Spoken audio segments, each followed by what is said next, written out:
We witnessed heightened levels of discrimination and xenophobia against Ugandan migrants working abroad during that time, especially those in the informal sector, such as domestic work. International Labour Organization, for example, reported cases of migrants having issues of food insecurity. There were layoffs, there were worsening working conditions, including reduction and non-payment of wages, cramped and inadequate living conditions. There were restrictions of movements, as you may recall, but there were also forced returns, where many of our Ugandans were also stigmatized as carriers of the disease and chased away from their homes. Migrants were excluded from COVID-19 policy responses, such as wage subsidies and employment benefits, so social security. We also witnessed our nationals brought back. I remember the International Organization for Migration helped us bring back over 200 back to Uganda, and some of them included victims of human trafficking. And we know that now with there are still restrictions anyway, but also domestically here, we experienced devastating effects. Sexual exploitation, especially of our children in homes during lockdown. If you may recall the annual crime police report, CID, 14,134 cases of defilement were reported, 301 children defiled by people who were HIV positive, who included 120 guardians and 55 teachers.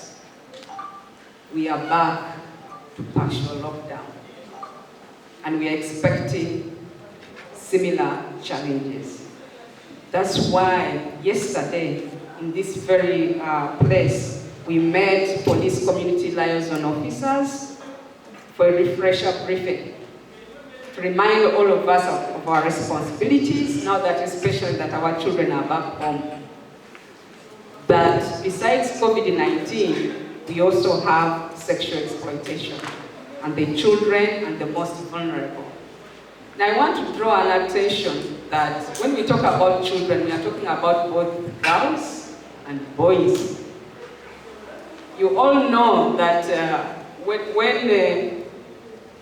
when girls are sexually exploited, some of them get pregnant, but the boy child never gets pregnant.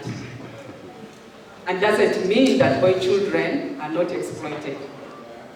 So let us start paying attention. The boy child's voices are muted in this country.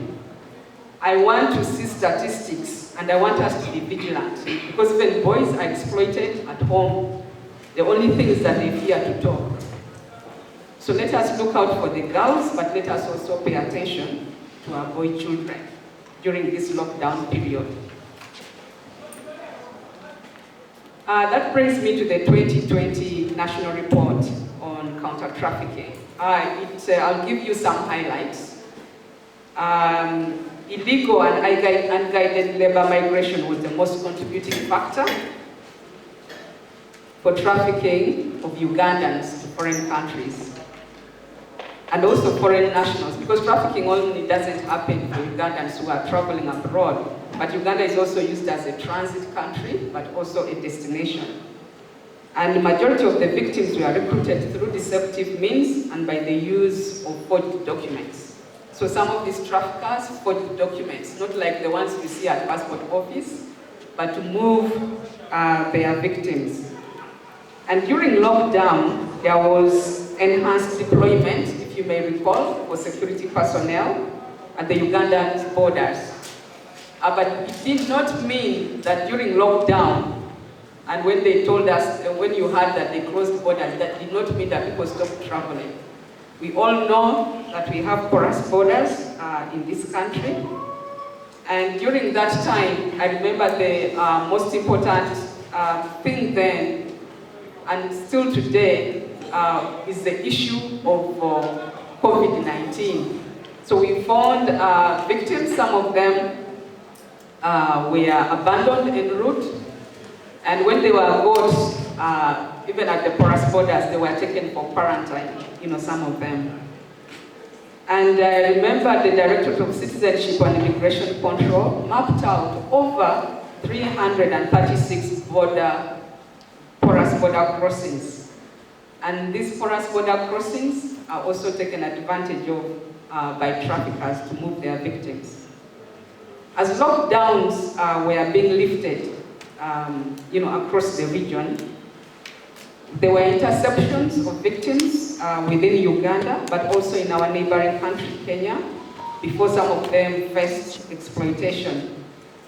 At the same time, we also sustained capacity building efforts, supporting the Uganda police, supporting immigration officers, prosecutors, to enable them to improve on the capacity to detect, investigate, and effectively prosecute cases of trafficking. That's when we saw a rise of prosecutor-led investigations, which have really helped us in investigating. That's why you find that there are so many people now who are taken to court and actually convicted. There were 214 incidents of human trafficking registered between January and December of last year, compared to 252 incidents in 2019.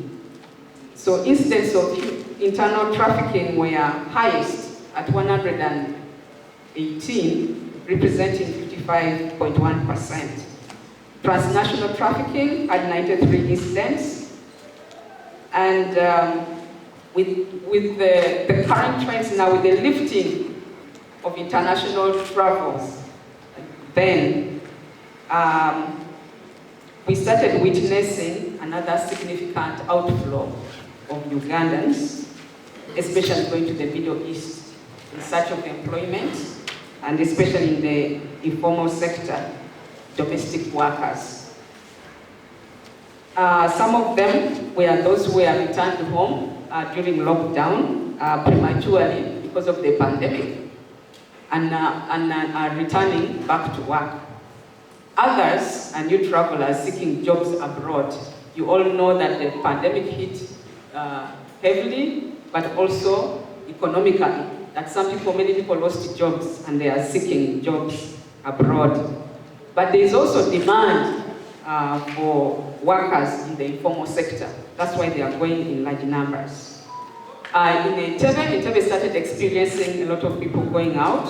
We had at a certain time over 200 young women, especially, and the destination countries to the Middle East were United Arab Emirates, Jordan, Saudi Arabia, Qatar, Iraq, Afghanistan, Egypt, and Turkey. So the lists, to make sure that there is due diligence, the lists were received from Ministry of Gender, Labor and Social Development, because it's the ministry which monitors and registers recruitment agencies. So the ministry would send lists to the airport to make sure that the people who are cleared are the ones verified, and they also have a desk at the airport. Then we also have security. Because we want to emphasize that there's nothing wrong with seeking employment, abroad. But the thing is, you have to do it orderly. We want you to move when your human rights are not abused. We want you to move not as victims of human trafficking, but as people who have gone to seek employment in the rightful way.